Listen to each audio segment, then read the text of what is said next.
ആദ്യമായിട്ട് അരഞ്ഞാണം കെട്ടിയത് ആരാണ്? അരഞ്ഞാണം പഴയ കാലങ്ങളിൽ സ്ത്രീകൾ ഉപയോഗിച്ചിരുന്ന ഒന്നാണല്ലോ അരഞ്ഞാണം. നമ്മളൊക്കെ നമ്മുടെ വല്യമ്മമാരുടെ കയ്യിലൊക്കെ നമ്മൾ കണ്ടിട്ടുണ്ടാവും. നമ്മുടെ ഉമ്മമാരുടെ അടുത്തൊന്നും നമ്മൾ കണ്ടിട്ടില്ലെങ്കിലും അവരുടെ ഉമ്മമാരെ അടുത്തൊക്കെ അരഞ്ഞാണം നമ്മൾ കണ്ടിട്ടുണ്ട്. നല്ല വീതിയിൽ വെള്ളി കൊണ്ട് നിർമ്മിച്ച അരഞ്ഞാണം നമ്മൾ കണ്ടിട്ടുണ്ട്. ആദ്യമായിട്ട് അരഞ്ഞാണം കെട്ടിയത് ആരാണ്? നമ്മൾ കഥയിലേക്ക് കടക്കാം. അത് സ്വഹീഹുൽ ബുഖാരി തന്നെ ഈ ഹദീസ് റിപ്പോർട്ട് ചെയ്യുന്നുണ്ട്.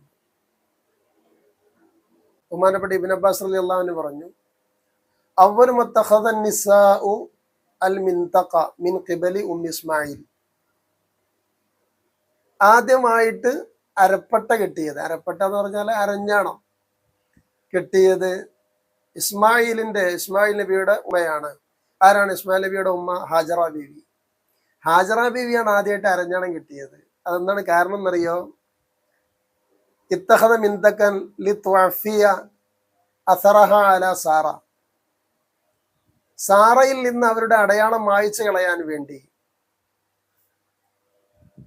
എന്ന് പറഞ്ഞാൽ, സാറയിൽ നിന്ന് അടയാളം മായ്ച്ചു കളയാൻ വേണ്ടി എന്നതുകൊണ്ട് ഉദ്ദേശം എന്താണ്? സാറ ബീവിക്ക് രാജാവ് സമ്മാനമായി കൊടുത്തു ഒരു അടിമ സ്ത്രീയെ. അതാണ് ഹാജറ. ഈ ഹാജറയെ സാറ ബീവി ഭർത്താവായിരിക്കുന്ന ഇബ്രാഹിം നബി അലൈഹി സ്വലാത്തു വസ്സലാമിനിക്ക്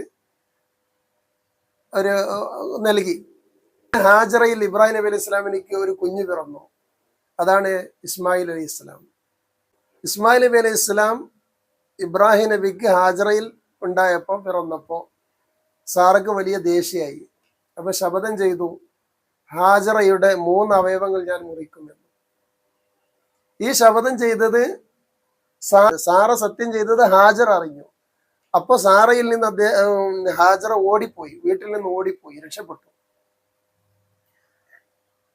അപ്പൊ രക്ഷപ്പെട്ട സമയത്ത് നടന്നുപോയ വഴി സാറക്ക് മനസ്സിലാവാതിരിക്കാൻ വേണ്ടിയിട്ട് അവരൊരു അരഞ്ഞാണം ഉണ്ടാക്കി അരയിൽ കെട്ടി അതിൻ്റെ ഒരു തലഭാഗം താഴെ വലിച്ചിഴച്ചുകൊണ്ടാണ് ഓടി രക്ഷപ്പെട്ടത്.